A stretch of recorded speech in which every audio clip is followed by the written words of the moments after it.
दिनेश भाई good morning. हाँ अजय भाई गुड मॉर्निंग।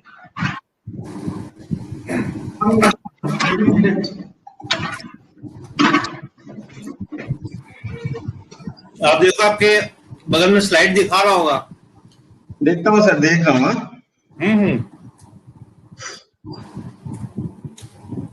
स्लाइड तो अभी दिखा रहा है,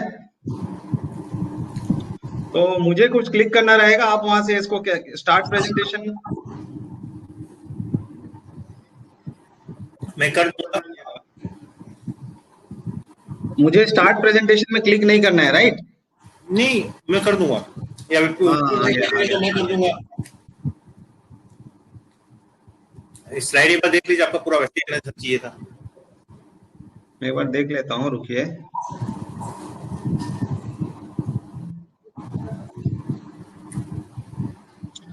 अरे इसमें वो इम्पैक्ट नहीं आ रहा है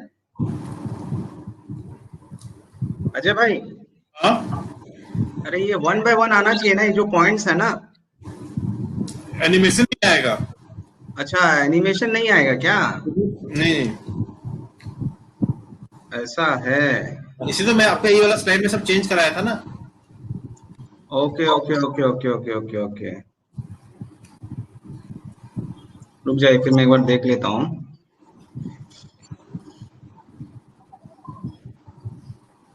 अभी थोड़ा नर्वसनेस स्टार्ट हो गया है मुझे। हाँ नर्वसनेस अच्छी चीज है। हाँ हाँ। नर्वसनेस अच्छी चीज है।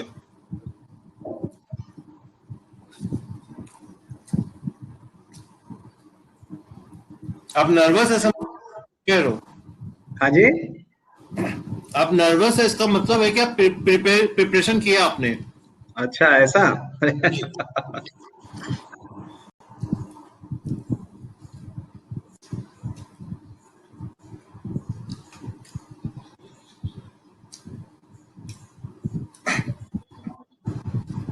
नर्वसनेस को दूर करने का सबसे अच्छा तरीका है स्टार्टिंग का 2 मिनट आपके पास अच्छी ओपनिंग होनी चाहिए।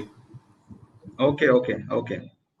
नमस्कार दोस्तों, मैं हूं दिनेश जैन, पुणे से एमएफडी आपकी तरह एमएफडी एंड मैं शुक्रिया अदा करना चाहूंगा। Thank you so much Ajay भाई एंड जिगर भाई एंड अजय भाई एंड एस्टॉक platform to give me the opportunity कि मैं इसके तरीके को शेयर कर सकूं। और जो भी आपको तो जब आप ऐसे बोलते हैं ना 1 मिनट तो आपका वो नर्वसनेस चला जाता है। एक बार मैं देख लेता हूँ।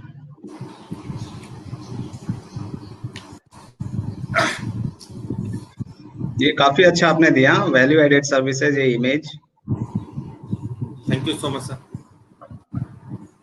नर्वसनेस समझ लिए सर, आप कॉलेज में पढ़ते हो, कॉलेज की सबसे सेक्सी गर्ल को आपको प्रपोज करना है। क्या क्या कहा आपने, रिपीट करेंगे एक बार? पब्लिक स्पीकिंग मतलब होता है कि आपकी कॉलेज की सबसे सेक्सी गर्ल है उसको प्रपोज करना आपको। अच्छा, नहीं कोई और ले जाएगा। पटेल सर नमस्ते। नमस्ते। नमस्ते। नमस्ते। Good morning everyone. नमस्ते सबको। नमस्ते, good morning. Good morning sir, everybody good morning. Ajay भाई एक बार मेरा कैमरा ऑन करेंगे? वो आप ही करेंगे वहां से। ऊपर ऑप्शन है सर ऑन करना। Turn screen on, screen share on. अच्छा, turn video on. Okay okay okay. वैसे आप लोग सब ऑनलाइन ना, लाइव है अभी सब लाइव ऑडियंस देख रहा है आपको। All the best Dinesh sir. Thank you sir, thank you. All the best sir आप दोनों को। थैंक यू विपुल भाई। Thank you Vipul sir. बिल्कुल भाई, आप भी वीडियो ऑन कर सकते हैं अगर नाश्ता नहीं कर रहे हैं तो। नाश्ता तो नहीं करूँ मैं। नर्वस होना नॉर्मल है सर, मेरे को भी नर्वसनेस हो रही है, पहली बार होस्ट कर रहा हूँ। अच्छा ऐसा है क्या? हाँ हाँ सर, नर्वसनेस बहुत नॉर्मल चीज है। सर मैं कॉलेज में जब पहली बार स्टेज पर गया था ना, तो मेरे तो पैर कांप रहे थे। और कवि सम्मेलन जैसा छोटा सा प्रोग्राम था, मुझे 4 मिनट कविता करनी थी बस, और वो मैंने कर दी थी। तब से मेरा थोड़ा फियर तो निकल ही गया था। सर नर्वसनेस होना बहुत अच्छा साइन है, मैं बता रहा हूँ। मतलब हम चीजें ठीक कर रहे हैं, हम अपने आप को प्रिपेयर कर रहे हैं।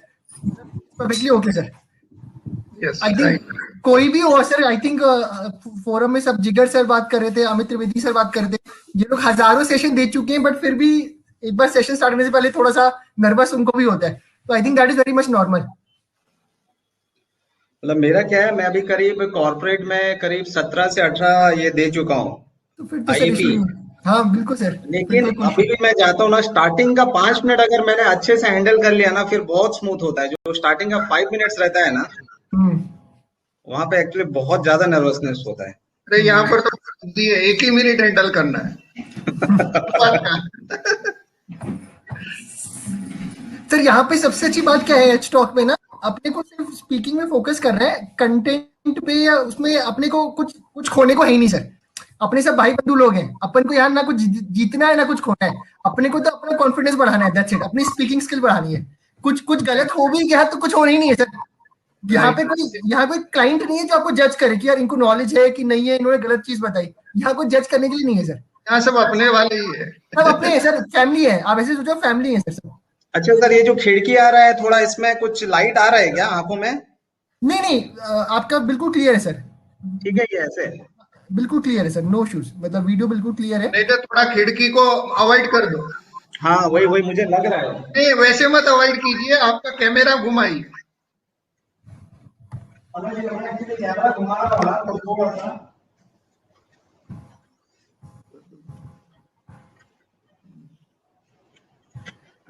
एक बार अजय सर ये प्रेजेंटेशन को रन करूँ क्या? हम लोग अब हम लोग ऑनलाइन है। अच्छा लोग ऑनलाइन है, गुड मॉर्निंग मैसेज आना चालू हो गया, हम लोग ऑनलाइन है सर। अच्छा नहीं तो हम एक बार ऑडियो और वो ऑफ कर लेते हैं एक बार के लिए। नहीं, ऑडियो ऑन रहने दीजिए। ओके ये ऐसा प्लेटफॉर्म है सर, एमएफडी के द्वारा बनाया गया, एमएफडी के लिए बनाया गया, एमएफडी ही इसको मेंटेन करता है, एमएफडी ही बोलते हैं। तो जितने लोग हमारे दोस्त, हमारे भाई, हमारे बंधु है,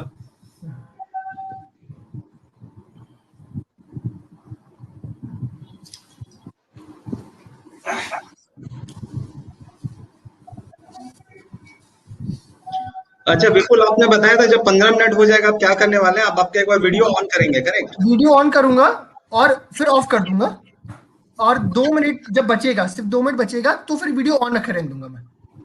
ठीक है सर, मैं तो आया फर्स्ट 2 मिनट। हाँ, no issues no issues.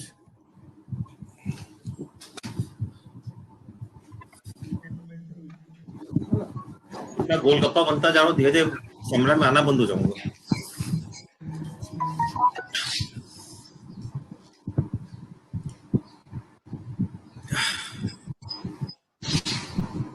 Ajay sir link share कर देना आप एक बार। अभी कर रहा हूँ मैं।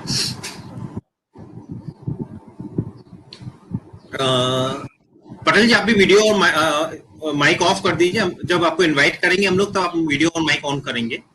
Yes sir, thank you. ठीक है, ओके सर, ओके। मैं भी एक बार के लिए भी ऑफ करता हूँ, will join in 5 minutes. Yeah. हाँ मैं आपको invite कर रहा हूँ। हाँ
अजय, विपुल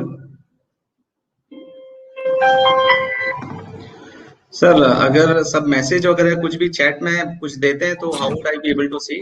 माइक माइक ऑफ कर। अच्छा, हाँ अब बोलिए।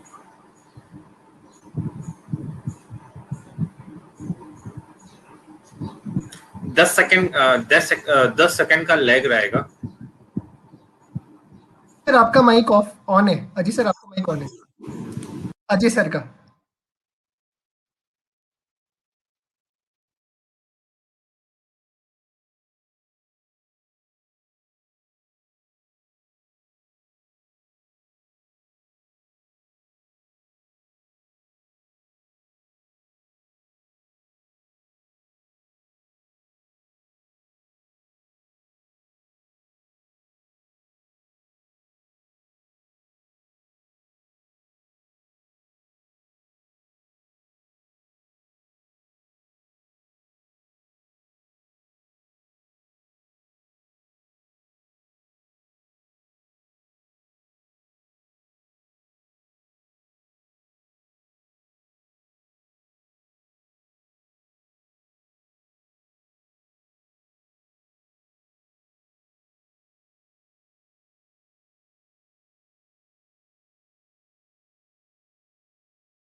गुड मॉर्निंग दोस्तों, हम सबका वेट कर रहे हैं। 10 मिनट के बाद 5 से 4 मिनट, 4 से 5 मिनट में हम स्टार्ट करेंगे।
दोस्तों हम 2 मिनट में स्टार्ट करने वाले हैं।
गुड मॉर्निंग दोस्तों, गुड मॉर्निंग दोस्तों।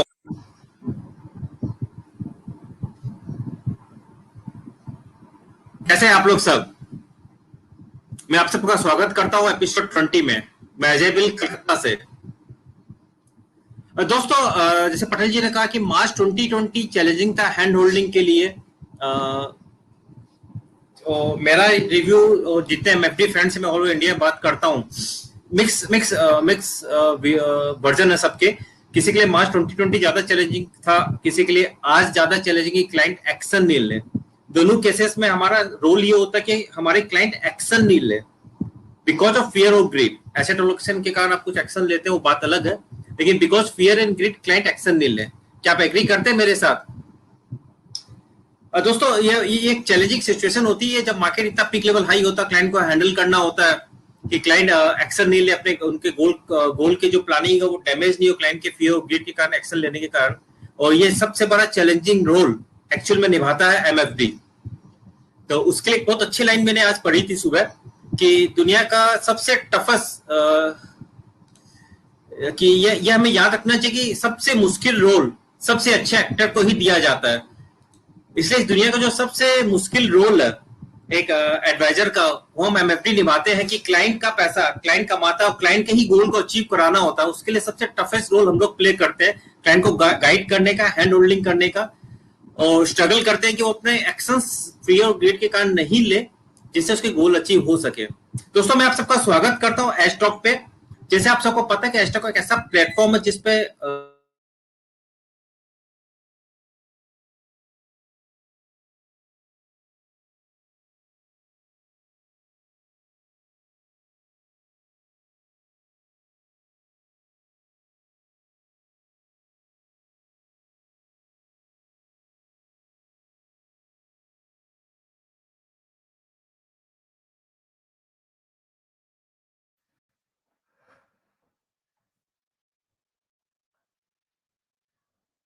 दोस्तों आई थिंक अजय जी की कनेक्टिविटी में कुछ इशू है, सो आई थिंक हम स्टार्ट करते हैं।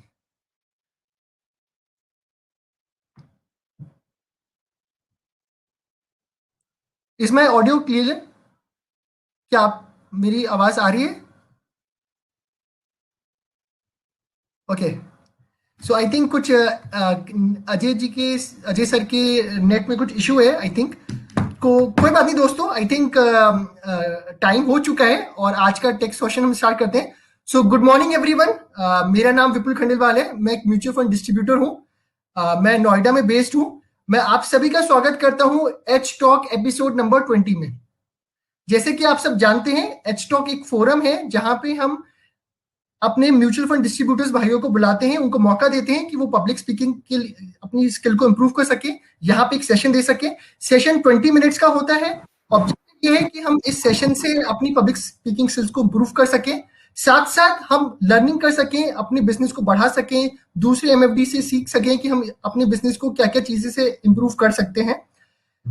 बहुत सिंपल है। यहाँ पे आप एक फॉर्म होता है, उसको रजिस्टर करिए, आपको एनरोल करना है। यहाँ पे मेंटर्स प्रोवाइड किए जाते हैं, आपको सपोर्ट किया जाता है और आप अच्छे से यहाँ पे सेशन दे सकते हैं। हर स्पीकर को हर हफ्ते जो स्पीकर्स होते हैं उनको फिर एक इवैल्यूएशन फॉर्म होता है जो कि सारे पार्टिसिपेंट्स को इवैल्यूएट करते हैं। उस इवैल्यूएशन फॉर्म से वी कम टू नो कि स्पीकर्स के क्या अच्छे एरियाज हैं या फिर कैसे वो इंप्रूव कर सकते हैं। और यहाँ पे कैटेगरीज जो है दोस्तों, वो सिर्फ फाइनेंशियल कैटेगरीज नहीं है। आप पब्लिक स्पीकिंग किसी भी यहाँ पे आके टॉपिक पे बात कर सकते हैं। आप बिजनेस डेवलपमेंट बात कर सकते हैं, आप life, health, fitness, technology, motivation, pep talk, topic कुछ भी हो सकता है। आप जिस चीज में अच्छे हैं, आपको लगता है आप इस चीज में देना चाहते हैं अपना सेशन, आप आइए यहाँ पे आप सेशन दे सकते हैं।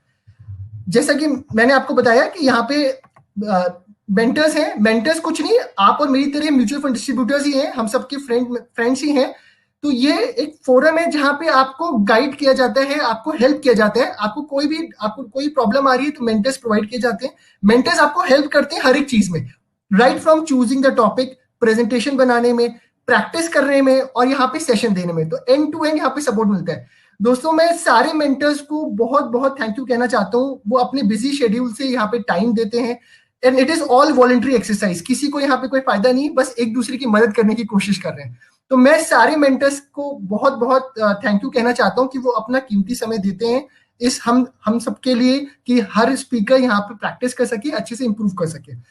दोस्तों देखो, आपने एक बात सुनी होगी, a journey of 1000 miles begins with a single step.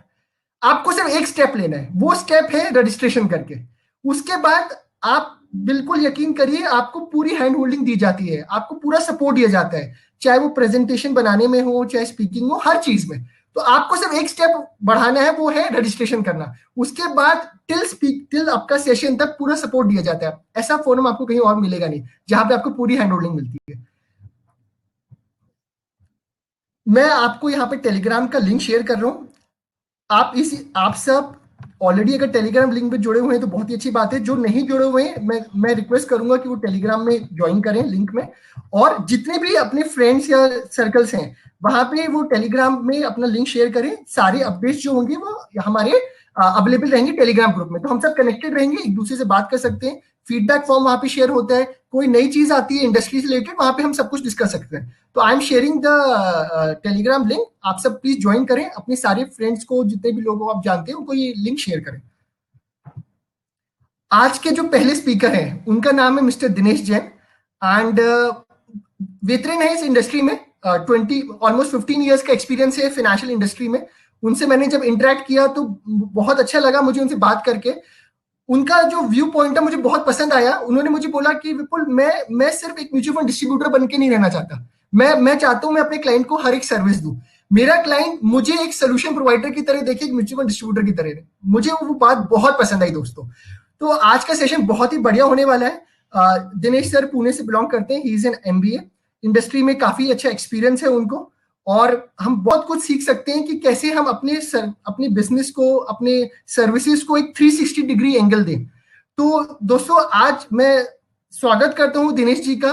Dinesh ji, ये फोरम अब ओपन है आपके लिए, प्लीज आप इसको करें। 20 मिनट्स का टाइम दिया जाएगा और आपका stage is all your sir, please move ahead.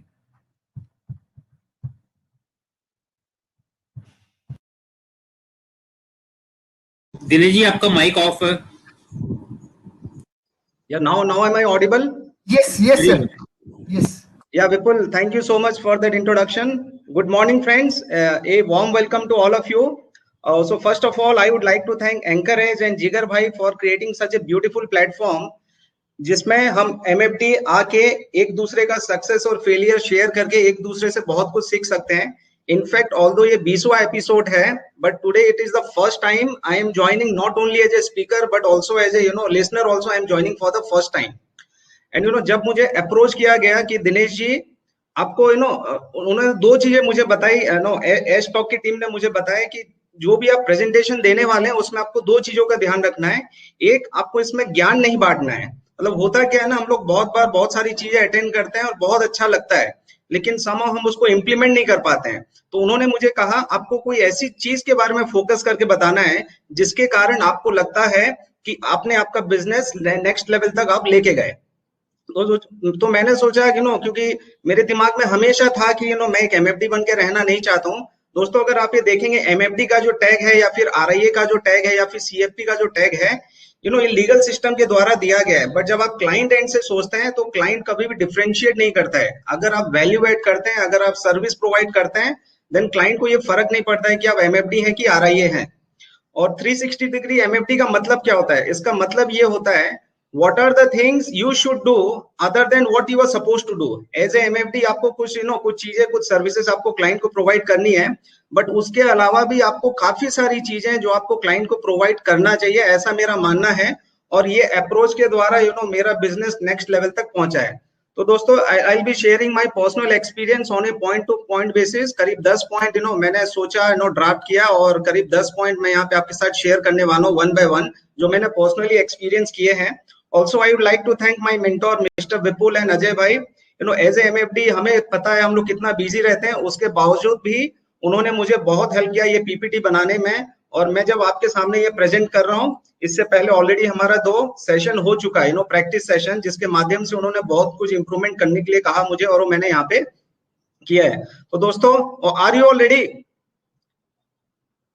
Yes, so can I get few yes in the chat box?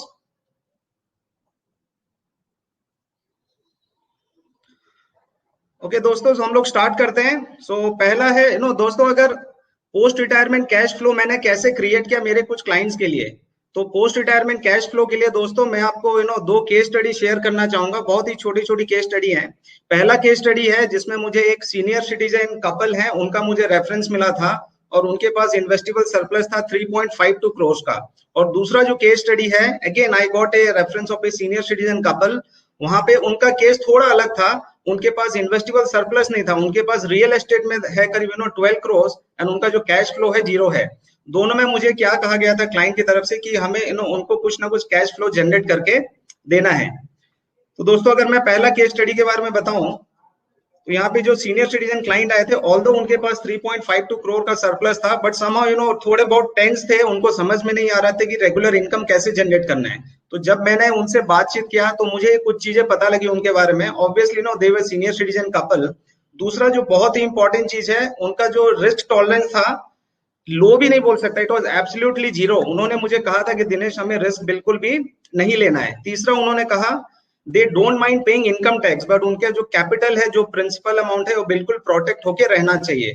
और दोस्तों चौथा जो मोस्ट इंपॉर्टेंट पॉइंट है, उनका एक रिक्वायरमेंट क्या था कि मंथली बेसिस पे उनका करीब करीब 2 लाख इनकम का इनकम जनरेट होना चाहिए। तो दोस्तों अगर मैं आप लोगों से पूछूं कि अगर आपके पास कुछ इस तरीके के क्लाइंट आते हैं तो एज ए एमएफडी आप क्या रेकमेंड करेंगे रेगुलर इनकम जनरेट करने के लिए? Can I have few answers please? Regular income generate करना है तो नॉर्मली आप क्या रेकमेंड करेंगे दोस्तों?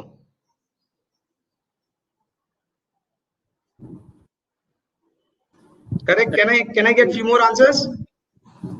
दोस्तों जैसे मैं देख पा रहा हूं, नॉर्मली हमारा ध्यान कहां पे जा रहा है? ऑब्वियसली एज एमएफडी सबसे पहला चीज हमारे दिमाग में क्या आता है? एसटीपी इधर थ्रू डेट फंड और इधर थ्रू इक्विटी फंड। लेकिन दोस्तों अब जैसे हम लोग सब लोगों को पता है, एसडब्ल्यूपी में थोड़ा बहुत रिस्क इन्वॉल्व होता है, और आप ये क्लाइंट का प्रोफाइल देखेंगे, इनका जो रिस्क प्रोफाइल था एब्सोल्युटली 0 था।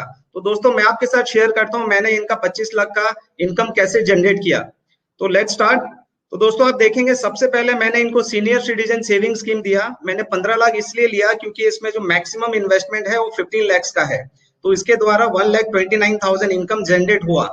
दूसरा मैंने उनको रेकमेंड किया, आई रेकमेंडेड प्रधानमंत्री वाया वंदना योजना। ये भी एलआईसी का बहुत ही अच्छा स्कीम है। इसमें 8% guaranteed return for the next 10 years। 15 lakh लिया बिकॉज 15 लाख का यहाँ भी अपर लिमिट है। then we went for post office MIS। Post office MIS एक ऐसा प्रोडक्ट है जो senior citizen as well as non senior citizen दोनों इसमें इन्वेस्ट कर सकते हैं, क्योंकि इसमें अपर लिमिट जो है 9 लाख रुपए का था, तो मैंने पूरा का पूरा 9 लाख इसमें एलोकेट कर दिया। फिर दोस्तों और डिस्कशन करने के बाद फिर मैंने उनको प्राइवेट कंपनीज के एफडी का प्रपोजल दिया था, तो they were comfortable with this 3 company. तो इसमें आप देखेंगे HDFC के साथ उनका जो कंफर्ट फील था काफी ज्यादा था, तो हमने आउट ऑफ 50 लाख 3.5 करोड़ में से 50 लाख हमने डिसाइड किया कि चलो हम लोग प्राइवेट कंपनी FD में इसको एलोकेट करेंगे। then RBI, again this is a very beautiful scheme, corona से पहले ऑब्वियसली इसमें जो रेट ऑफ रिटर्न था 7.75% था, तो हमने 50 लाख रुपए यहाँ पे एलोकेट किया। देन फिर उनके PSU बैंक में उनके फिक्स डिपॉजिट्स वगैरह थे, तो मैंने कैलकुलेशन करके उनको बताया कि सर क्योंकि आपको रिस्क लेना नहीं है तो 1 करोड़ 38 लाख रुपीस मैंने उनको सजेस्ट किया you continue with the PSU bank. तो दोस्तों अभी तक आप देखेंगे मैंने उनको SWP हाइब्रिड फंड का कॉन्सेप्ट कुछ रेकमेंड नहीं किया था, बट फिर धीरे धीरे उनके साथ बात करके पता लगा कि आउट ऑफ 25 लाख उनका ऑलरेडी 4 या 5 लाख का इनकम रियल एस्टेट के थ्रू से जनरेट होता है in terms of rental income. तो मैंने जब उनको SWP के बारे में बताया, फायदा भी बताया, नुकसान भी बताया, then at that point of time they agreed और उन्होंने कहा Dinesh now we are ready to put this at least 75 lakhs because हमें पता है अगर मार्केट ऊपर नीचे भी होता है तो हमारा जो regular income is not going to get affected. तो दोस्तों अगर आप देखेंगे मैंने जैसे उनका रिक्वायरमेंट था, उनके पास कॉर्पस था 3.5 करोड़ का और उनका रिक्वायरमेंट था 25 लाख का, तो मैंने उनको 25 लाख का इनकम जनरेट करके यहाँ से दिया। और अगर आप दोस्तों इसमें देखेंगे hybrid mutual fund is just contributing only 21%, 3.5 crore में से 21% ही हाइब्रिड म्यूचुअल फंड्स में आया। And now they are very happy क्योंकि मेरे पास अप्रोच करने से पहले उनके पास कुछ लोग आए थे who were suggesting put 1 crore 2 crore in hybrid mutual fund and go for SWP, तो उनको they were not very comfortable with that. So जब मैंने उनको ये अप्रोच दिया स्मॉल सेविंग स्कीम्स के थ्रू से, जब मैंने उनको लगा कि उनका जो इनकम सोर्स है स्टेबलाइज होने वाला है, then they were really happy दोस्तों। और कुछ इस तरीके से मतलब अगर मैं इजार करना चाहूँ उनको कैसा फील हो रहा है अभी, now they are very comfortable with their financial life. और इसका दोस्तों फायदा क्या हुआ, फायदा ये हुआ जब आपने मेरा पहला स्लाइड देखा होगा उन्होंने स्ट्रिक्टली कहा था कि दिनेश हमें 1 रुपए का भी रिस्क नहीं लेना है, बट मुझे बोलते हुए बहुत ही खुशी हो रही है दोस्तों कि as on today I am managing 92 lakhs of their AUM in mutual funds. और नॉर्मली क्या होता है जब हम क्लाइंट्स के पास जाते हैं, they are in their 30s 40s and 50s, अगर उन्हें हमारा सर्विस अच्छा लगता है तो अपने पेरेंट्स को रेकमेंड करते हैं। बट यहाँ पे हुआ कुछ उल्टा, यहाँ पे क्या हुआ क्योंकि इनको मेरा सर्विस अच्छा लगा, रिकमेंडेशन अच्छा लगा, तो इन्होंने इनका जो बेटा है उसको रेफर किया and his son is doing SIP of 2 lakhs rupees every month. तो दोस्तों जैसे आपने देखा यहाँ पे मैंने स्मॉल सेविंग्स को इसमें इंपॉर्टेंस इसलिए दिया बिकॉज इनका रिक्वायरमेंट ऐसा था। अच्छा मुझे पूछा जा रहा है करंट एज, तो करंट एज ये दोनों सीनियर सिटीजन हैं। दोस्तों सेकंड केस भी सीनियर सिटीजन का ही है, बट इनका केस थोड़ा अलग था। आप देखेंगे इनका जो नेटवर्थ रिपोर्ट मैंने बनाया था, उनका net worth is around 12 crore 60 lakhs, out of which 95% is into real estate, और उनको जो रेगुलर इनकम आ रहा था खाली NHAI कैपिटल बॉन्ड से आ रहा था। और इनका रिक्वायरमेंट क्या था, जब मेरे पास आए थे इनका रिक्वायरमेंट था कि दिनेश हमें 10 lakhs रुपीज का एनुअल इनकम जनरेट करना है। तो दोस्तों इनको जो सोल्यूशन दिया था something similar to the first case only. फर्क ये है पहले केस में क्या था, हस्बैंड वाइफ में से एक ही सीनियर सिटीजन था, बट केस नंबर 2 में क्या हो रहा है दोनों के दोनों सीनियर सिटीजन है। तो अब इसमें फर्क देखिए, यहाँ सीनियर सिटीजन सेविंग स्कीम का एलोकेशन 30 lakhs है, पहले केस में 15 था। प्रधानमंत्री वाया वंदना योजना में 30 lakhs है, वहां भी 15 lakhs था। तो दोस्तों देखा आपने, जैसे अगर आप स्मॉल सेविंग्स को अगर आप एज ए बिजनेस मॉडल भी यूज करते हैं ना, नॉट नेसेसरली कि आपको इमीडिएट फायदा होगा, but I am quite sure going forward over a period of time आपको डेफिनेटली बहुत अच्छा फायदा होने वाला है। और जब आप म्यूचुअल फंड रिकमेंड करते हैं, मार्केट में बहुत सारे प्लेटफॉर्म है, टूल्स है, जिसके थ्रू से आप क्लाइंट का इन्वेस्टमेंट वगैरह ट्रैक कर सकते हैं। लेकिन जब फिक्स्ड इनकम की बात आती है तो काफी चैलेंजिंग हो जाता है, कौन सा इंस्ट्रूमेंट कब मैच्योर होने वाला है, ये सब ध्यान में रखना पड़ता है। तो दोस्तों आप देखेंगे मेरे क्लाइंट का एक लाइव फिक्स्ड इनकम पोर्टफोलियो आपके साथ मैंने शेयर किया है। ये एक सॉफ्टवेयर का मैंने स्क्रीनशॉट लिया हुआ है, इसमें आप देखेंगे पूरा का पूरा डिटेल्स है। इसमें खास करके जो मैच्योरिटी डेट्स देखेंगे असेंडिंग ऑर्डर में है। और ये सॉफ्टवेयर का खास बात ये है, जिस दिन ये मैच्योर होने वाला रहता है 15 दिन पहले मुझे भी मेल आ जाता है और मेरे क्लाइंट को भी मेल आ जाता है, करेक्ट, दोनों को मेल आ जाता है, हमें पता लग जाता है अच्छा फलाना FD या फलाना इंस्ट्रूमेंट मैच्योर होने वाला है। Accordingly we take the call, उसको कहाँ पे री इन्वेस्ट करना है। दोस्तों दूसरा जो मेरा एक्सपीरियंस है, how a bunch of paper turn into X lakhs rupees.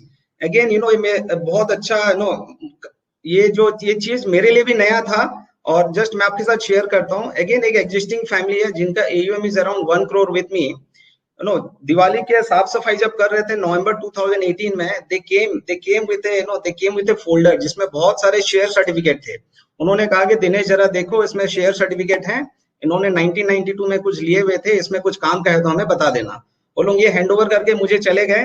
फिर जब मैंने उसको वन बाय वन देखना चालू किया तो दोस्तों मुझे 2 शेयर्स दिखे उसमें, एग्जिस्टिंग एक ब्लू चिप कंपनी है उसके 100 शेयर्स दिखे और उसका बाइंग डेट कब था 1992, और दूसरा एक अभी मिड कैप साइज कंपनी है उसके क्वांटिटी कितने थे 200 शेयर्स। तो मैंने उनको इन्फॉर्म किया कि सर ये this is the quantity of shares you have और ये आपका मार्केट वैल्यू है। तो उन्होंने कहा कि क्या करना है, तो मैंने इंक्वायरी किया पुणे में कोई एक रेफर्ड पर्सन का नाम मुझे मिला, तो मैंने मेरे क्लाइंट्स को रेकमेंड किया कि सर आप उनसे बात कर लीजिए, वो आपको हेल्प कर देंगे। उन्होंने जब उनसे बात किया, उन्होंने क्या कहा मेरे क्लाइंट को कि सर मैं आपसे मिल नहीं सकता हूँ पर्सनली 1 to 1, आप एक काम कीजिए आपका शेयर सर्टिफिकेट मुझे मेल कर दीजिए। लेकिन मेरे क्लाइंट्स क्या थे, कंफर्टेबल नहीं थे ऑनलाइन, तो उन्होंने कहा Dinesh we are not at all comfortable online, why don't you do it for us. तो मैंने कहा कि सर मैंने ये काम पहले कभी किया नहीं है। तो उन्होंने कहा Dinesh it doesn't matter, you do it for us, जो भी आपका प्रोफेशनल फी आप ले लीजिए, but we want you to do it for us. तो दोस्तों मैंने एज ए चैलेंज इसको स्वीकार किया, ये मेरे लिए बिल्कुल भी नया था। तो we agreed for the fees, जो भी मुझे चार्ज करना था वो मैंने उनसे लिया। उसके बाद क्या हुआ, फिर जब मैंने इंक्वायरी किया तो दोस्तों मुझे क्या बात पता लगा, अगर कोई भी शेयर 7 साल तक 7 इयर्स तक अगर आप क्लेम नहीं करते हैं तो क्या होता है ना, ये IPF में चला जाता है, इन्वेस्टर एजुकेशन प्रोटेक्शन अथॉरिटी, ये एक गवर्नमेंट डिपार्टमेंट है, वहां चला जाता है, फिर आपको वहां से क्लेम करना पड़ता है। वहां से एक्चुअली में रियल पेन चालू हुआ। फिर मैंने IPF से कांटेक्ट किया, पता लगा जो एड्रेस है उनका चेंज हो चुका है, सर्टिफिकेट में जो एड्रेस है अभी जो एड्रेस है, पहले सर्टिफिकेट में ईमेल आईडी नहीं था, मोबाइल नंबर नहीं था, उनके सिग्नेचर चेंज हो चुके हैं। तो काफी ज्यादा प्रोसेस वगैरह फॉलो करने के बाद, ऑपरेशनल इश्यूज काफी ज्यादा फॉलो अप करने के बाद फाइनली दोस्तों इन जनवरी 2021 से नवंबर 2018 में हमने प्रोसेस स्टार्ट किया था, और जनवरी 2021 में finally he got the credit of share. अगर आप ये देखेंगे this is the direct equity valuation report as on 2 फरवरी 2021। जो 100 शेयर्स थे वो स्प्लिट होके 450 हो गए, और जो दूसरा 200 शेयर्स था वो स्प्लिट होके 400 हो गए। तो दोस्तों उसका आज का वैल्यू कितना है, 18,35,000 रुपीज। तो दोस्तों एक ऐसा बंच ऑफ पेपर्स जो उनके पास ऐसे ही पड़ा हुआ था 28 साल से, सडनली उनको रियलाइज हुआ इसका वैल्यू कितना है, 18 लाख। दोस्तों अगर आप अपने आप को क्लाइंट की जगह रख के देखिए, आपको कैसा लगेगा, हाउ वुड यू फील। तो यहाँ पे क्या होता है दोस्तों, उनको जो एक्सपीरियंस है, जो खुशी है उनके चेहरे पे आई, that is something really great. क्योंकि अगर आप ऐसा एक्सपीरियंस देते हैं ना, ये सब एक्सपीरियंस एकदम अनफॉरगेटेबल हो जाते हैं। आप जब भी पोर्टफोलियो मैनेज करते हैं, रिटर्न प्लस माइनस हो सकता है, बट इस टाइप के एक्सपीरियंस जब उनकी जिंदगी में आता है तो देन दे रियली इसको कभी भी भूल नहीं सकते। आपका जो फेविकॉल का मजबूत जोड़ है, आपका जो रिलेशन है ना, बहुत ही स्ट्रांग हो जाता है। दोस्तों वैल्यू एडेड सर्विस की अगर बात करूं, assist in the claim settlement.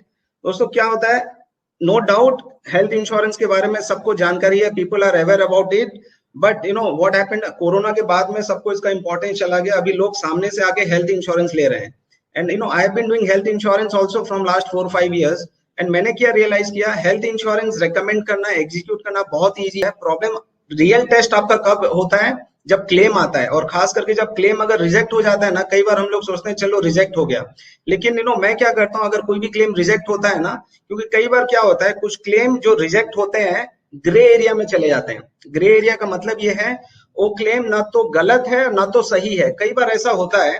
तो ऐसे ही कुछ हुआ था, मेरे क्लाइंट ने अपनी बेटी का ऑपरेशन करवाया था, तो ग्रे एरिया में चला गया, इंश्योरेंस कंपनी ने साफ मना कर दिया। क्लेम अमाउंट था 1,60,000 रुपीज, इंश्योरेंस कंपनी ने मना कर दिया। फिर मैंने मेरे ब्रोकर से बात किया, उन्होंने कहा कि आप उनके इंश्योरेंस कंपनी के लीगल डिपार्टमेंट को अप्रोच करो। हमने उनको अप्रोच किया, उन्होंने भी मना कर दिया।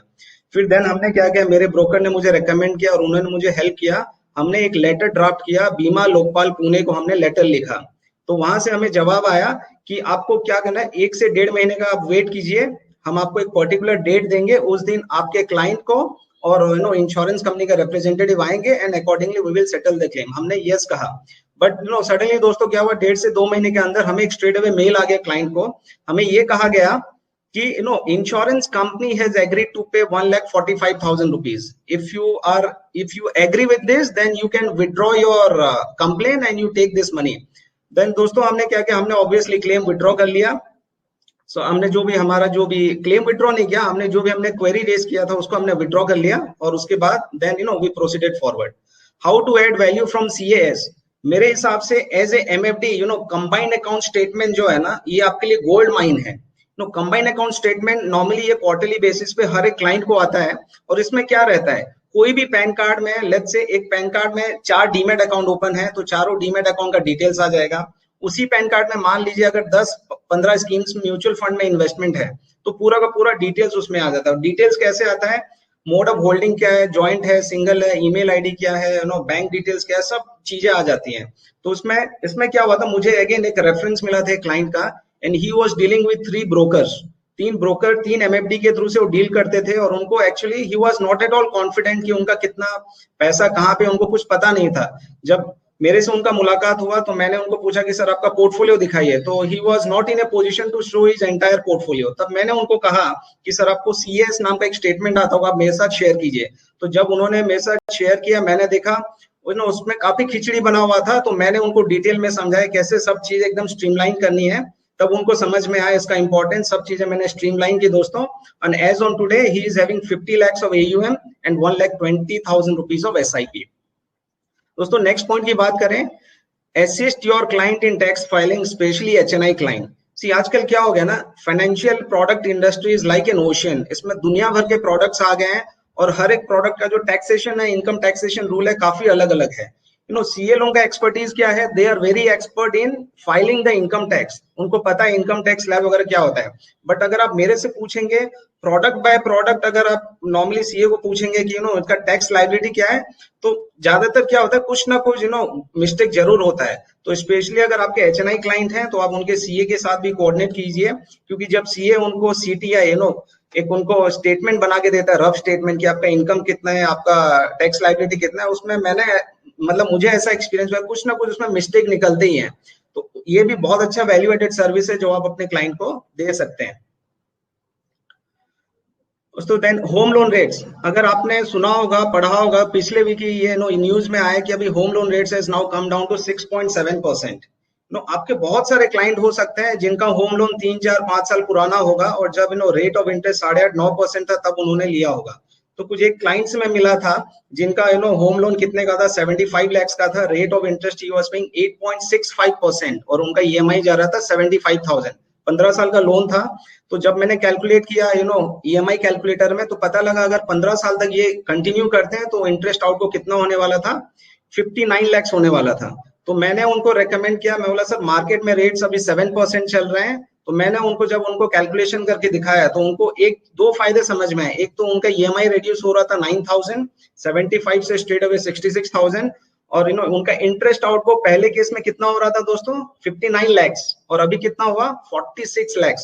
तो स्ट्रेट अवे उनको 13 लाख का फायदा यहाँ पे दिखा। तो इससे क्या हुआ, हमारा रिलेशन और भी स्ट्रांग हुआ। प्लस दूसरा फायदा ये हुआ, उनका जो EMI रिड्यूस हुआ था, उसका एडिशनल SIP मेरे पास आ गया दोस्तों।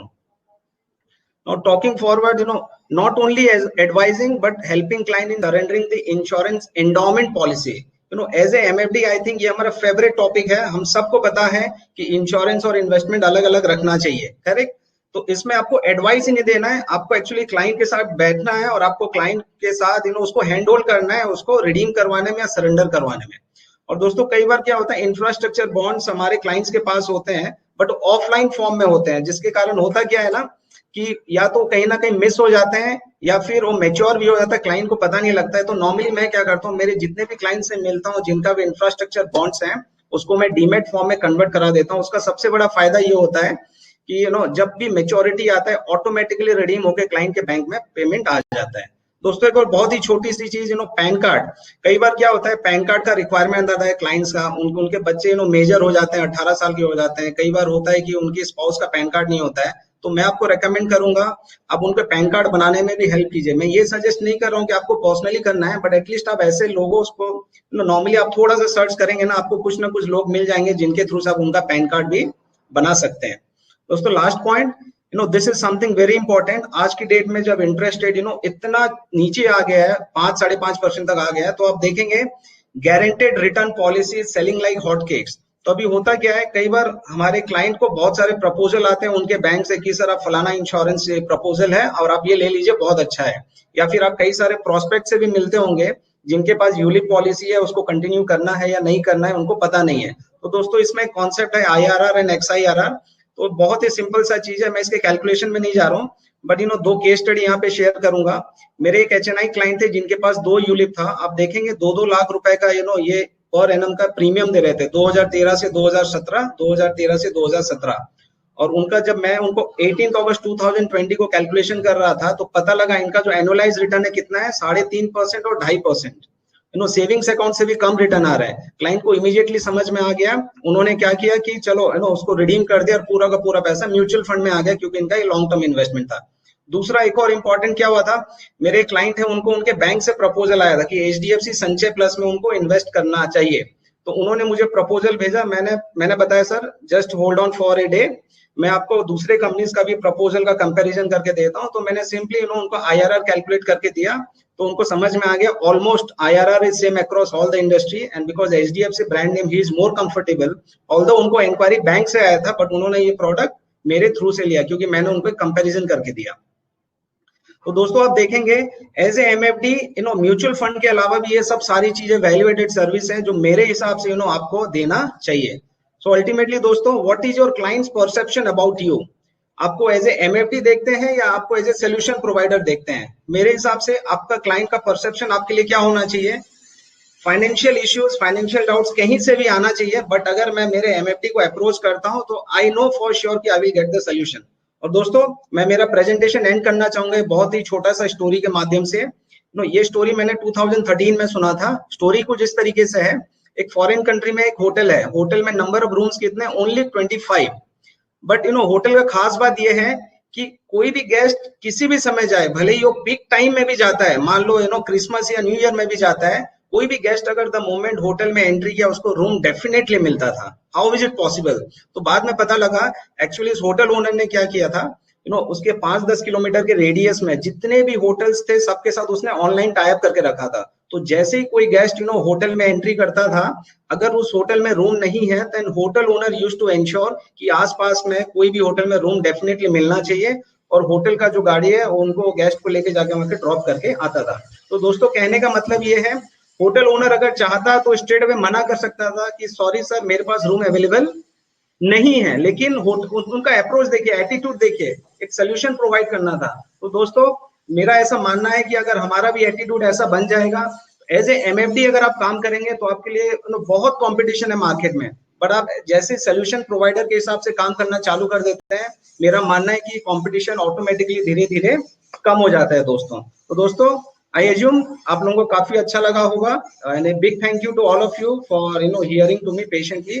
Thank you so much. Any queries? What a wonderful session sir, बहुत ही बढ़िया सेशन था, मैं आपको बता नहीं सकता हूँ, वेरी इम्पैक्टफुल।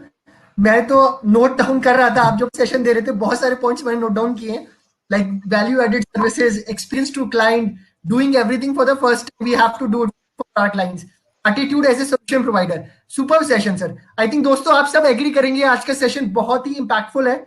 मैं चाहता हूं कि आप सबको कोई भी क्वेश्चन है आप प्लीज पूछे, यहाँ पे दिनेश जी यहीं पर ही हैं, और प्लीज अपना फीडबैक दीजिए। हम टेलीग्राम ग्रुप में भी फीडबैक फॉर्म शेयर करेंगे। आई विल रिक्वेस्ट एवरीवन कि आप प्लीज फीडबैक फॉर्म फिल करिएगा, जिससे कि उनको पॉइंट्स पता चले कि कहाँ पे वो अच्छे हैं, कहाँ पे इंप्रूव कर सकते हैं। आई थिंक कमेंट्स आ रहे हैं, बहुत ही वंडरफुल सेशन है। एक क्वेश्चन जो आया था, आई थिंक मैं आपको पूछ तो दीजिए, somebody was asking कि म्यूचुअल फंड आप अपना सॉफ्टवेयर कौन सा यूज करते हैं? आपने बताया था ना कि आपके सॉफ्टवेयर में वो सब चीजें हैं। रेड विजन का सॉफ्टवेयर है, ई वेल्थ ऑफिस। ओके। सो दिनेश जी जाने से पहले जस्ट आई वांट कि आप स्माइल करिए, अच्छी सी स्माइल करिए, आपका एक फोटो लेंगे विद द सर्टिफिकेट। बहुत ही पावरफुल इंपैक्टफुल सेशन था। So just wait for a second. Yes done.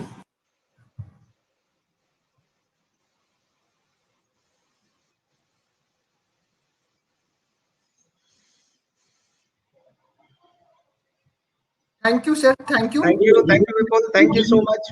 विपुल जी आप वीडियो ऑफ कर दीजिए, मैं फोटो ले लेता हूँ दिनेश जी का। ठीक है सर, ठीक है, श्योर।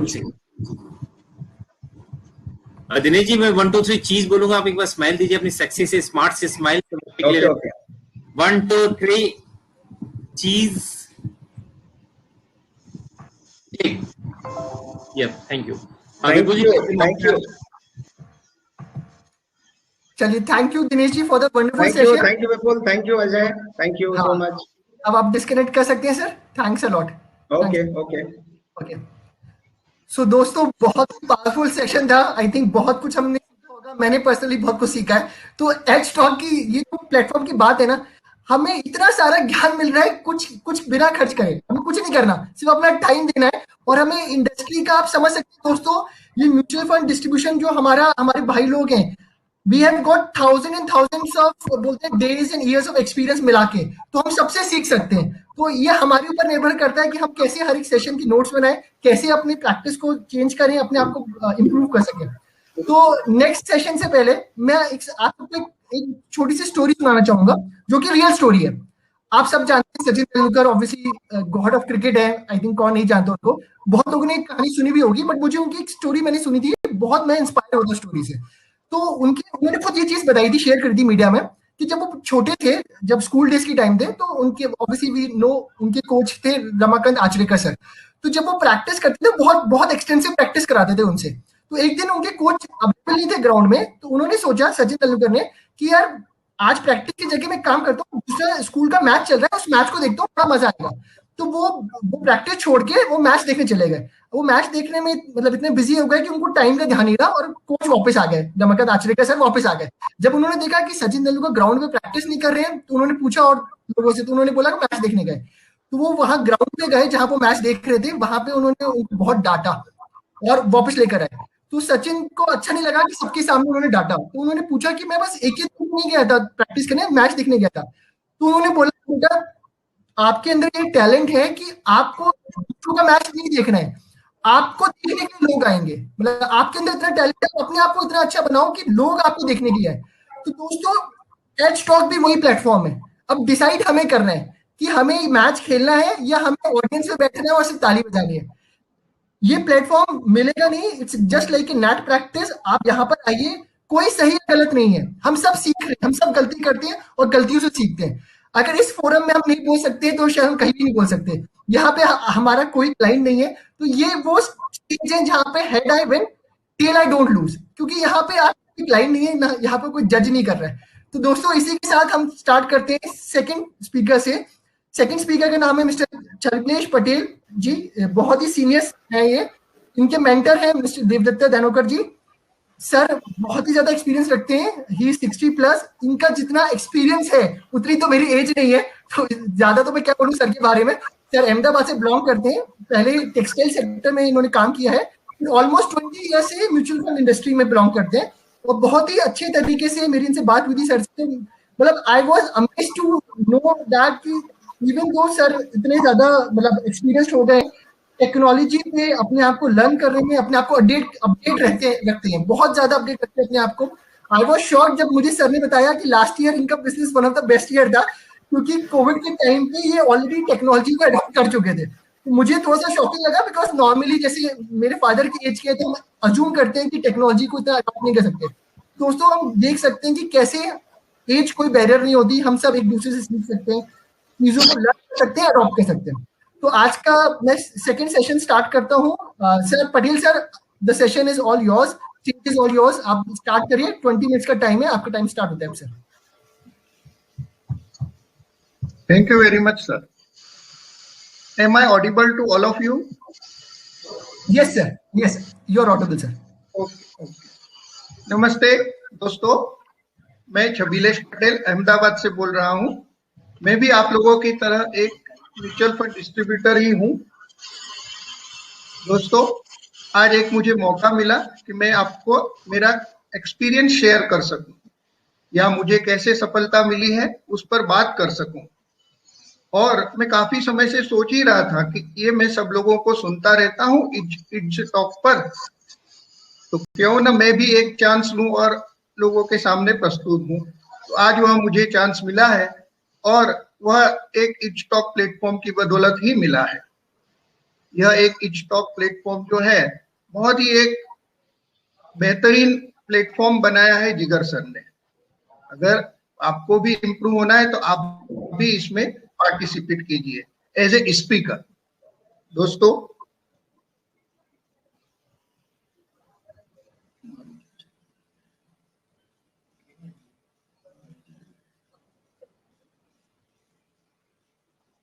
दोस्तों, मैं सोच रहा था कि मुझे क्या सब्जेक्ट लेना चाहिए। तब मुझे ऐसा लगा कि मैं 2006 से इसमें जुड़ा हुआ हूं और अभी भी काम कर रहा हूं, जबकि आई एम 63 ईयर्स यंग। दोस्तों, मैंने सोचा कि क्यों न मैं अनस्टॉपेबल म्यूचुअल फंड पर कुछ प्रेजेंटेशन बनाऊं, और इस प्रेजेंटेशन को बनाने में इटस्टॉक की टीम ने, देवदत्त साहब ने बहुत मदद की मुझे। तो यह 3 बार तो मेरा चेंज हुआ और आज मैं आपके सामने प्रस्तुत हूं। तो मेरा सब्जेक्ट लेने का कारण यही था कि मैं आपको मेरा 14 साल का एक्सपीरियंस शेयर कर सकूं, जो मैं यहाँ करूंगा। हो सकता है इसमें से आपको भी कोई क्लू मिले और हम सब एक साथ ग्रो करें। दोस्तों, जैसा कि मैंने कहा, 14 साल का मुझे एक्सपीरियंस है। हमारे घर में 1990 से में भी एक ब्लैक एंड व्हाइट डेस्कटॉप हुआ करता था, और तब से मैं टेक सेवी हूँ। मुझे बहुत अच्छा लगता है कि मैं लैपटॉप पर काम करूं, मोबाइल पर काम करूं, नई नई चीजें सीखूं, और उसकी मदद मुझे बिजनेस में भी मिली। आज भी मैं, और इस टेक्नोलॉजी की वजह से यह कोविड पीरियड में मेरे 100% ट्रांजैक्शंस ऑनलाइन ही हुए, और मैं बैठा नहीं रहा। मेरा ऑफिस मेरे घर पर ही फर्स्ट फ्लोर पर है, तो मुझे बाहर भी जाना नहीं था। तो सभी कार्य मैं अपने ऑफिस से ऑनलाइन कर सका। किसी भी क्लाइंट का कोई भी काम नहीं रुका। दोस्तों, क्या आप भी अनस्टॉपेबल म्यूचुअल फंड बनना, डिस्ट्रीब्यूटर बनना चाहेंगे? चैट बॉक्स में लिखिए।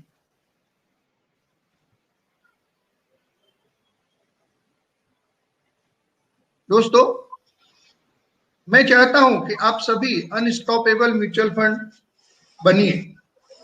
मैं यह भी बात करूंगा कि मेरा जो AUM है, पिछले 4 साल में 4 गुना हुआ, उसकी बात भी करूंगा, और मेरा एक्सपीरियंस आपसे शेयर करूंगा। दोस्तों, जैसे कि मैंने कहा कि आपको भी अनस्टॉपेबल म्यूचुअल फंड डिस्ट्रीब्यूटर बनना है, तो उससे पहले मैं पूछूंगा आपको, ये 4 ऑप्शन है, उसमें से एक को आप लॉक कीजिए। Why you are mutual fund distributor? ABCD 4 option दिए हैं। To make a lot of money, to build status and brand, to help others and build legacy, all of the above. कृपया चैट बॉक्स में आप लिख सकते हैं।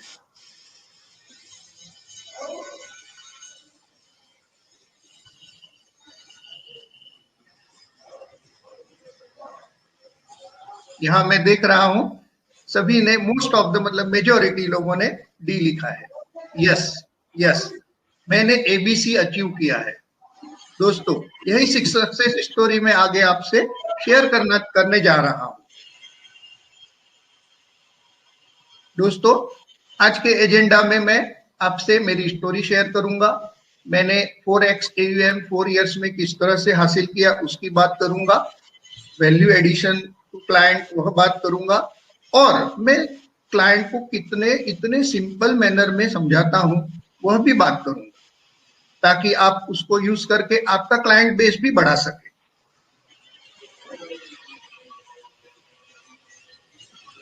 दोस्तों, अब मैं मेरी स्टोरी कहना चाहता हूं। यहाँ पर एक ईगल दिखाई गई है। ईगल की स्टोरी काफी लोग जानते होंगे, फिर भी यहाँ 2-3 मिनट में मैं आपसे मेरी ईगल की स्टोरी को शेयर करना चाहता हूं, जो मेरी जिंदगी से मैच होती है। दोस्तों, ईगल एक पक्षी है, आप सभी जानते हैं। बहुत ऊंचाई पर उड़ता है और अपने पंखों को फड़फड़ाते रहता है। उसकी उम्र करीब करीब एक मनुष्य की उम्र जितनी उम्र होती है। लेकिन जब वह 30-35 साल की होती है, तो उसके जो पंख है बहुत कमजोर हो जाते हैं, और उसकी बीक जो है वह भी शिकार करने लायक नहीं रहती। अब उसके पास 2 ही ऑप्शन होते हैं, डू और डाई। या तो उसे आगे के 30 साल 35 साल जिंदा रहने के लिए एक पेनफुल प्रोसेस में से निकलना पड़ता है। वह क्या करती है, वह पहाड़ पर जाकर बैठ जाती है, और वहां पर वह अपने पंखों को अपनी चोंच से निकाल कर फेंक देती है। कुछ समय में उसे नए पंख आते हैं। उसके बाद वह अपनी चोंच को भी पत्थर से टकरा टकरा कर तोड़ देती है। आप समझ सकते हैं कि हमें अगर एक नाखून भी निकल जाए और दुखता है, दर्द होता है, तो उस ईगल को कितना दर्द होता होगा। वह इस पेनफुल प्रोसेस में से निकलती है, कुछ समय में उसे नई बीक आती है और वह अपनी मशहूर उड़ान फिर से भरती है और अपने शिकार में लग जाती है दोस्तों, और वह आगे के 35 साल बहुत अच्छी तरह जीवन बिताती है। यही स्टोरी मेरे लाइफ में भी बनी है दोस्तों। मैंने करीब 20 साल तक टेक्सटाइल में काम किया। एक समय आया, मुझे लगा कि मुझे मेरे लिए ही काम करना है, मैं दूसरों के लिए नहीं करूंगा। बस डिसाइड कर लिया। अब सोचा करना क्या है, 2 बच्चे हैं, 2 लड़के हैं, करना तो पड़ेगा कुछ ना कुछ। तब मैंने मेरी काबिलियत को देखा कि मुझे क्या काबिलियत है, तो मैंने ट्यूशंस किए, प्राइमरी से, नर्सरी से लेके वो बच्चे अभी ऑरेंज जा चुके हैं जिनकी मैं ट्यूशंस लेता था दोस्तों। उसके बाद मैंने LIC किया, क्योंकि मैं बॉम्बे में यंग लाइफ में 5 साल रहा था, तो LIC का मैंने एजेंसी लिया और LIC का काम मैंने चालू किया। मेरे डेवलपमेंट ऑफिसर ने कहा कि आप ARN नंबर ले लो। मैंने कहा सर ये ARN नंबर होता क्या है? तो बोले यार ये म्यूचुअल फंड में इन्वेस्टमेंट होता है ना, तो वो होता है। तो चलो सर कर लेते हैं। तो वो हमारे डेवलपमेंट ऑफिसर, हम 5-6 एजेंट, LIC एजेंट्स को लेकर वहां पर पहुंच गए। तो वहां पर तो जिगर सर ही बैठे थे, उन्होंने सब समझाया ये म्यूचुअल फंड क्या है क्या नहीं। मैं भाग्यशाली रहा, मेरा ARN का ट्रेनिंग भी जिगर सर ने मुझे दिया था, और 2006 से मैं फिर म्यूचुअल फंड में आ गया दोस्तों। आज भी मैं ईगल की तरह एंजॉय कर रहा हूं और अपनी लंबी यात्रा पर निकल चुका हूं दोस्तों। मैं यहाँ कहना चाहता हूं कि मैंने जो अब 4x 4 इयर्स में कैसे हासिल किया। आप जानते हैं SIP की स्टोरी, जो जिगर सर ने वीडियो भी बनाया था बाम्बू स्टोरी की तरह, कि भाई बाम्बू ट्री की तरह SIP होता है, उसमें पैसे डाल करना पड़ते हैं, लेकिन फिर जब ग्रो होता है तो फास्ट ग्रो होता है। इसी तरह AUM भी बाम्बू ट्री की तरह ही है। आप देख सकते हैं 2017 में ब्रिजेश दालमिया ने मेरी सक्सेस स्टोरी छापी थी, वहां से मैंने यह डाटा लिए है कि मेरा 8 करोड़ का AUM था, 10 लाख का SIP। आप देख सकते हैं 2021 में करीब करीब सभी AUM मेरा 4 गुना हो गया। ओके दोस्तों मेरी सिप बुक डबल हो चुकी है, क्लाइंट्स बढ़ रहे हैं, क्लाइंट्स डबल हो चुके हैं। अब आप सोचोगे ये सब कैसे हो गया, यहाँ कोई मिराकल नहीं हुआ दोस्तों। इसमें मेरा 2006 से 2017 का बहुत हार्डवर्क था, डिसिप्लिन मैनर में मैंने काम किया था, उसका नतीजा आज मुझे मिल रहा है दोस्तों। मेरा सबसे पावरफुल टूल्स है ऑब्जेक्शन हैंडलिंग, जो मैंने जिगर सर से ही सीखा है, और आज भी मैं ऑनलाइन ट्रेनिंग ले रहा हूं OTA, ऑब्जेक्शन टू एक्सेप्टेंस। दोस्तों यह बहुत ही अच्छा कोर्स है और मैं उसे वापस रिवीजन के तौर पर ले रहा हूं ताकि मैं और स्ट्रॉन्ग बन सकूं, क्योंकि किसी को भी म्यूचुअल फंड वगैरह समझाने के बाद ऑब्जेक्शन आते ही है। जब तक हम संतोषकारक जवाब उन्हें नहीं दे सकते, फिर वो अपना क्लाइंट नहीं बन सकता है। तो ऑब्जेक्शन हैंडलिंग एक पावरफुल टूल है दोस्तों। दूसरा टूल IAP। पिछले 4 साल में अगर मैं ग्रो हुआ हूं तो IAP के जरिए, लेकिन IAP तो सभी करते हैं, हम सभी म्यूचुअल फंड वाले करते हैं। मैं कुछ डिफरेंट तरीके से करता हूं। मैं अपने क्लाइंट को एप्रिशिएट करता हूं। आप जानते हैं म्यूचुअल फंड डिस्ट्रीब्यूटर को अवार्ड मिलते हैं, रिवार्ड मिलते हैं, एप्रिशिएशन मिलता है, कभी AMC के तरफ से। तो दोस्तों मैं मेरे क्लाइंट को भी रिवार्ड और अवार्ड देता हूं, और हर बार AMC जब IAP होता है मैं कुछ ना कुछ सोचता हूं कि इस बार मुझे क्या डिफरेंट करना है। इससे होता यह है कि क्लाइंट मुझे और अलग अलग रेफरेंस देते हैं। कुछ क्लाइंट्स ऐसे भी होते हैं जिनको पब्लिक स्पीकिंग में इंटरेस्ट होता है, तो उन्हें कहता हूं सर आप आइए 2 शब्द कहिए इस सेमिनार में, वह भी उनका एक्सपीरियंस शेयर करते हैं। उसके अलावा जो मेरा स्ट्रॉन्ग पॉइंट है और जो मेरा एक्सपीरियंस है वो है असेट एलोकेशन। मैं कभी भी कोई भी स्कीम किसी को सजेस्ट करता हूं पहले देखता हूं उसकी जरूरियात क्या है, नीड क्या है और उसका हॉरिजॉन कितना है, उसके मुताबिक ही देता हूं। यह सब आप सभी लोग जानते ही हैं। दोस्तों, ऑनलाइन प्लेटफॉर्म के जरिए हम ट्रांजेक्शन्स करते हैं, तो ऑनलाइन प्लेटफॉर्म बहुत अच्छा प्लेटफॉर्म है। आप सिप को स्टॉप कर सकते हैं, स्टार्ट कर सकते हैं, और इस वजह से मैं एमपी, यूपी, गुजरात में तो कर ही रहा हूं, अहमदाबाद में, महाराष्ट्र के भी कुछ क्लाइंट हैं। तो दोस्तों, इसका कारण यह है कि मैं गुजराती, हिंदी, मराठी बहुत अच्छी तरह जानता हूं। जिस राज्य का क्लाइंट है उसे उस लैंग्वेज में बात करता हूं, जिससे काफी फर्क पड़ता है। दोस्तों, मेरे और भी 3 स्ट्रॉन्ग पॉइंट है। पहला पॉइंट है वो तो मैं बता चुका हूं, ऑब्जेक्शन टू एक्सेप्टेंस। दूसरा, वो मुझे रेफरेंस मिलते रहते हैं, तो मुझे बाहर जाना नहीं पड़ता है। साल भर में 25-30 क्लाइंट जुड़ते ही जाते हैं नए नए। मैं डिजिटल टेक्नोलॉजी को काफी यूज करता हूं। और एक पॉइंट है मेरा जो है रिकॉर्ड कीपिंग, जो मेरे को बचपन से बहुत आदत है, हर चीज को संभाल के रखना। उस वजह से मैं अपने क्लाइंट का सभी रिकॉर्ड डिजिटल फॉर्म में और फिजिकल फॉर्म में भी रखता हूं। दोस्तों, एक स्टोरी बताना चाहूंगा। मेरे एक क्लाइंट की डेथ हो गई थी। मैं सप्तऋषि स्मशान गृह में गया था। वहां पर जब मरने वाले का रजिस्ट्रेशन लिखवाना था, तो सब लोग सोच रहे थे कि भाई क्या नाम लिखा जाए। तो मैं बाजू में खड़ा था, सब लोग कंफ्यूज हो गए थे। तो मैंने कहा कि सर, जो गुजर गए हैं वो मेरे क्लाइंट थे, क्या आपको मैं उनके पैन कार्ड का वाला नाम लिखवा दूं? तो सबने कहा बहुत अच्छा होगा, आप लिखवा दीजिए और बताइए। मैंने अपने ऑफिस में फोन किया और पैन कार्ड की कॉपी व्हाट्सएप पर मंगवा ली। दोस्तों, मेरे बाजू में एक बुजुर्ग खड़े थे जो यह सब सुन रहे थे। उन्होंने बाद में 15-20 मिनट के बाद में मुझे साइड में बुलाकर पूछा, तुम काम क्या करते हो? मैंने कहा, सर मैं LIC और म्यूचुअल फंड का थोड़ा काम कर लेता हूँ। उन्होंने कहा, मुझे घर पर आकर मिलिए। आप सबको सरप्राइज होगा, उस रिकॉर्ड कीपिंग की वजह से उन्होंने मुझे, आज उनका AUM जो है मेरे पास 4 करोड़ का AUM है। दोस्तों, एक छोटी सी हैबिट कहां से कौन सा बिजनेस आपको दिला दे, आप भी नहीं समझ सकेंगे। दोस्तों, हमारी छोटी छोटी आदतें हमें कहां ले जाएगी किसी को पता नहीं है।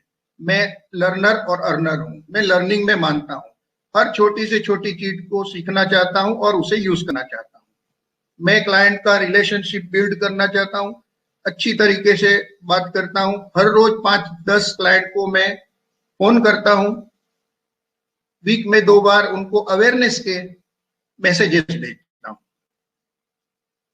दोस्तों, मैंने अभी अभी जब जो कुछ शेयर किया, रेगुलर क्लाइंट को अपडेट देता हूं, प्रॉम्प्ट सर्विस देता हूं, रिकॉर्ड कीपिंग में एक्सपर्ट हूं, यह सब आप देख ही रहे हैं। मैं यहाँ पर फोटो द्वारा बताना चाहता हूं कैसे मैंने अवार्ड दिए, कैसे सर्टिफिकेट दिए मेरे इन्वेस्टर्स को, जिसकी वजह से उन्होंने और नए क्लाइंट को रेफर किया मुझे, और मुझे मेरे रेफरेंस की वजह से मेरा क्लाइंट बेस बढ़ा और मेरा AUM बढ़ा।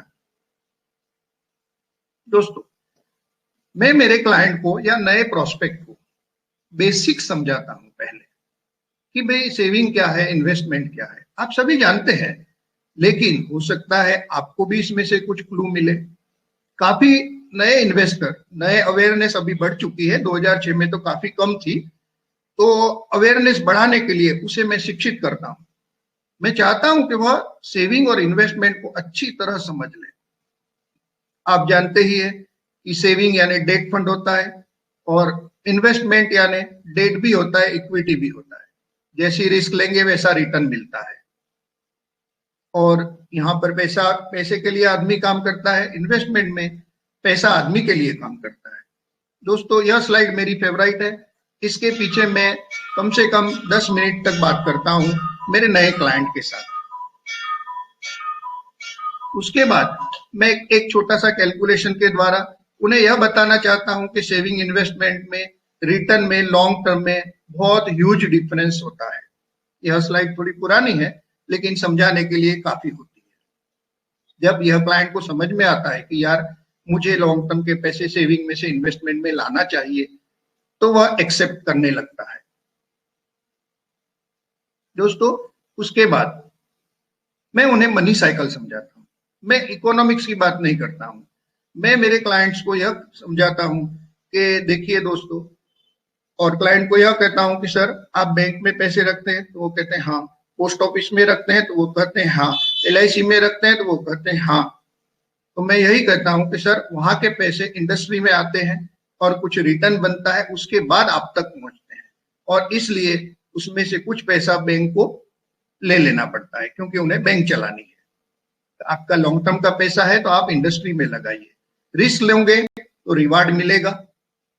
इस तरह से थोड़ा क्लाइंट और अपने तरफ अट्रैक्ट होता है, इन्वेस्टमेंट की तरफ प्रगति करता है कि भाई हाँ इन्वेस्टमेंट करना चाहिए। बाद में मैं बहुत 1-2 मिनट में उन्हें यह बता देता हूँ कि भाई जितने बैंक है वो म्यूचुअल फंड में भी है। ये नहीं कहता हूं कि बैंक का ही म्यूचुअल फंड है, म्यूचुअल फंड एक अलग है, उनको वो अलग से समझा देता हूँ। बताता हूं कि भाई कोटक बैंक है, कोटक म्यूचुअल फंड है, SBI है, SBI म्यूचुअल फंड है, ICICI बैंक है तो ICICI म्यूचुअल फंड है। तो पैसा तो बैंक में से म्यूचुअल फंड में जाता है। उसके बाद दोस्तों मैं उन्हें समझाता हूं कि भाई सेविंग आपको बैंक में जो भी प्रोडक्ट मिलते हैं वो म्यूचुअल फंड में भी मिलते हैं। फर्क इतना ही है कि बैंक आपको राइटिंग में देती है, हम राइटिंग में नहीं देते हैं। दोस्तों रिकरिंग के सामने SIP होता है, आप सभी जानते हैं। फिक्स्ड डिपॉजिट के सामने फिक्स्ड मैच्योरिटी प्लान होता है। PPF के सामने ELSS होता है। यह सब समझाने के बाद उन्हें पता चलता है कि दोस्तों बैंक वाली चीज यहाँ भी ली जा सकती है, सबके लिए हॉरिजॉन अलग अलग होता है। उसके बाद दोस्तों यह फाइनेंशियल प्लानिंग पर भी थोड़ी बात कर लेता हूं, ताकि उनका जो भी इन्वेस्टमेंट आवे वो कोई फाइनेंशियल गोल से जुड़ा रहे और उनको उनका फाइनेंशियल गोल हासिल करने में हम मदद रूप हो सके। दोस्तों यह स्लाइड बताने के बाद एक क्लाइंट का मेरे पास 1 लाख का सिप आया और उन्होंने यह स्लाइड का फोटो निकाला उनके कैमरे में, मोबाइल में। आज वह बहुत ही सिस्टमेटिक ढंग से उनका टर्म इंश्योरेंस मैंने लिया है, उनका मेडिक्लेम लिया है, पर्सनल एक्सीडेंट है, और अलग अलग हॉरिजॉन के लिए अलग अलग स्कीम में उनका फाइनेंशियल गोल के मुताबिक SIP द्वारा इन्वेस्टमेंट हो रहा है। मैं यह बताना नहीं भूलता हूं मेरे इन्वेस्टर को कि सर आप SIP कर रहे हो तो एक एक रन ले रहे हो। सर जब आप जब मौका मिले आप लमसम भी इन्वेस्टमेंट कीजिए। जब आप लमसम इन्वेस्टमेंट करोगे तो चौका या छक्का मारोगे और आपका गोल जल्दी अचीव होगा। तो उन्हें ज्यादा अच्छी तरह समझ में आता है कि हमें SIP के द्वारा कुछ लमसम इन्वेस्टमेंट भी करना चाहिए। और मैं यह भी कहता हूं कि भाई मिनिमम 5,000 से आप इन्वेस्टमेंट कर सकते हो लमसम का। उससे फायदा यह होता है कि वह दोनों तरह से इन्वेस्टमेंट करता है। दोस्तों यह मेरी कुछ ही स्लाइड बची है, आपका और 5 मिनट लेना चाहूंगा। यहाँ पर मैं फाइनेंशियल फ्रीडम समझाना चाहता हूं उनको। उन्हें कहता हूं कि सर आप इनकम करते हैं, फिर खर्च करते हैं, फिर बचत होती है, बचत को इन्वेस्टमेंट में कन्वर्ट करते हो, आपकी इनकम में जुड़ता है। आप खर्चे कम कीजिए, बचत बढ़ेगी, बचत बढ़ेगी, इन्वेस्टमेंट बढ़ेगा, इन्वेस्टमेंट बढ़ेगा तो ही तो इनकम बढ़ेगी ना। एक बुजुर्ग ने बहुत अच्छा मुझसे प्रश्न किया कि सर एक्सपेंसेस कैसे कम करें, महंगाई बढ़ रही है। तब मैंने उन्हें बहुत अच्छा जवाब दिया कि मैं छोटा था तब भी महंगाई देखता था, आज बड़ा मैं भी आपके उम्र का हूं तो सर अब मैं भी महंगाई देख रहा हूं। तो महंगाई को तो कोई कंट्रोल नहीं कर सकता, लेकिन हाँ हम हमारे खर्चे को कंट्रोल कर सकते हैं। तो उन्होंने पूछा कैसे? तो मैंने कहा सर पहले तो खर्चों को लिखिए ना, आप लिखोगे ही नहीं तो पता कैसे चलेगा कि व्यर्थ खर्चा कहाँ हुआ। तो उन्होंने वो मान लिया और मैंने उन्हें बहुत अच्छी तरह से वांट और नीड में डिफरेंस बताया कि वांट क्या होती है, नीड क्या होती है। नीड होती है तो आपको खर्चा करना चाहिए, लेकिन वांट है वहां अवॉइड कर सकते हो। तो इस स्लाइड के जरिए एक्टिव इनकम को कैसे पैसिव इनकम में कन्वर्ट करते हैं धीरे धीरे, वह मैं समझाने की कोशिश करता हूं मेरे इन्वेस्टर्स को। दोस्तों आप जानते ही है SIP और EMI। Invest in SIP, money works for you. पे EMI, you work for money. तो यह बहुत जल्दी उन्हें समझ में आ जाता है। दोस्तों मैं सेलिब्रेशन नहीं भूलता हूं, मेरे सभी क्लाइंट को साल में कम से कम एक बार सेलिब्रेट करने बुलाता हूं। यहाँ पर मैंने जनवरी 2020 में जब मेरा 3 गुना AUM हुआ था तब मैंने यह केक बनवाया था और मेरे कुछ बुजुर्ग और बच्चों के द्वारा इस केक को काटा था। दोस्तों मैं प्रिपेयर करता हूं, प्रैक्टिस करता हूं, प्रैक्टिस करता हूं, प्रिपेयर करता हूं और आज अनस्टॉपेबल म्यूचुअल फंड डिस्ट्रीब्यूटर हूं। मुझे गर्व है, मुझे जिगर सर जैसे कोच मिले, ARN नंबर उनके द्वारा दिया गया। आज भी उनसे मैं कुछ न कुछ सीखता रहता हूं। दोस्तों, लास्ट में मैं एक स्लोगन के द्वारा पूर्ण करूंगा, where the focus goes energy flows result follows. 6 शब्द है, खाली 6 शब्द। कई बार यह 6 शब्द मैं अपने इन्वेस्टर को भी बोलता हूं कि सर आपका फोकस होता है तब एनर्जी फ्लो होती है, रिजल्ट अपने आप आता है। देखिए ना, मेरा फोकस था कि मुझे आज एक प्रेजेंटेशन देना है, उसके पीछे एनर्जी फ्लो हुई, विपुल सर की एनर्जी फ्लो हुई, उन्होंने भी मुझे गाइड किया, अजय सर ने गाइड किया, देवदत्त सर ने गाइड किया, और आज मैं आपके सामने हूं और यह मुझे सफलता मिली। तो रिजल्ट अपने आप आता है, आप खाली फोकस कीजिए और एनर्जी फ्लो कीजिए, आप सफलता आपके कदम चूमेंगी। और लास्ट में मैं यही कहूंगा, open your mouth, money comes in. If you don't open your mouth, even dust will not come in. Thank you very much आप सभी का मेरा स्पीच सुनने के लिए। अब कोई क्वेश्चन होगा तो जरूर मैं मेरे एक्सपीरियंस से उसे जवाब देने की कोशिश करूंगा। Thank you very much. Great session sir, great session sir. बहुत कुछ सीखने को मिला आपसे सर, मैं बता नहीं सकता हूँ, I can not explain in words. Tremendous session, बहुत चीज़ें मैं तो डायरी में नोट कर रहा था। अब मैंने आपसे पहले भी बात करी थी कि आप कैसे चीज़ों को सिंपल रखते हैं और फिर ग्रोथ करते हैं। हम मोस्टली, जैसे मैं बात करूँ, मैं इस इंडस्ट्री में नया हूँ, हम कोशिश करते हैं नई नई चीज़ें करने के लिए, बट हम बेसिक भूल जाते हैं। और आपने कैसे बताया कि बेसिक चीज़ें करके आपने बिजनेस को फोरेक्स किया। और ये जो आपकी लाइन है sir, where the focus go energy flows and results come, मतलब इट्स अमेजिंग लाइन सर, मतलब इट्स अमेजिंग लाइन, बहुत डीप मीनिंग है इसका। एंड आई थिंक हम सब इसमें से कुछ भी सीख सकेंगे और इंप्लीमेंट कर सकेंगे, तो I think we will be very successful in our life. So दोस्तों, आपने देखा बहुत ही पावरफुल सेशंस थे, दोनों के दोनों आज बहुत ही एक्सपीरियंस स्पीकर्स थे। मेरे को नहीं लगता कि ऐसा कोई फोरम अवेलेबल है जहां पे हमें इतनी ज्यादा लर्निंग मिल रही है। तो दोस्तों, आप किस चीज का इंतजार कर रहे हैं? मैं कह रहा हूँ, आइए, अपनी जो भी आपकी एबिलिटी है, आप आइए, पब्लिक स्पीकिंग करिए। यहाँ पे आपको मौका दिया जा रहा है, कोई आपको जज नहीं कर रहा है, यहाँ पे कुछ खोने को नहीं है। मैं आपको एक लिंक शेयर कर रहा हूँ, बहुत सिंपल प्रोसेस है, उस लिंक को फिल करिए, अपना टॉपिक डिसाइड करिए, मेंटर आपको हेल्प करेगा एंड टू एंड। मैं सारे जितने भी अभी यहाँ पे पार्टिसिपेंट्स हैं, उसमें से बहुत सारे स्पीकर्स बन चुके हैं। मैं एक दरख्वास्त करूंगा, सारे जो स्पीकर्स बन चुके हैं वो अपना फीडबैक शेयर करें यहाँ पर, कि वो यहाँ पे सेशन देने से पहले और सेशन देने के बाद उन्होंने क्या क्या फील किया, क्या क्या इंप्रूवमेंट किए, क्या is it worth to give session है। तो मैं सभी स्पीकर से गुजारिश करूंगा कि अपना फीडबैक यहाँ पे शेयर करें, अपने सारे mutual fund distributors, brothers and friends को, सिस्टर्स को, सबको एंकरेज करें कि यहाँ पर आए, एक सेशन दें, इंप्रूव करें और एक दूसरे से लर्न करें। तो दोस्तों, बहुत ही इंपैक्टफुल सेशन था। मैं अजय सर को अब बोलूंगा कि एक बार पटेल सर का एक फोटो ले लें स्माइल करते हुए, और मैं अपना वीडियो ऑफ करूं। पटेल सर, आपको ऐसी स्माइल देनी होगी, मैं आपका एक फोटो क्लिक करूंगा, मैं 1 2 3 बोलूंगा। विपुल जी, आप वीडियो ऑफ कर सकते हैं, एक सेकंड क्लिक। पटेल जी, मैं आपकी पिक और थोड़ा बड़ा कर देता हूँ, एक प्यारी सी स्माइल चाहिए। 1 2 3 चीज बोलूंगा, आपको एक बहुत अच्छी सी प्यारी सी ब्यूटीफुल स्माइल देनी है, मैं आपकी पिक लूंगा। 1 2 3 से चीज,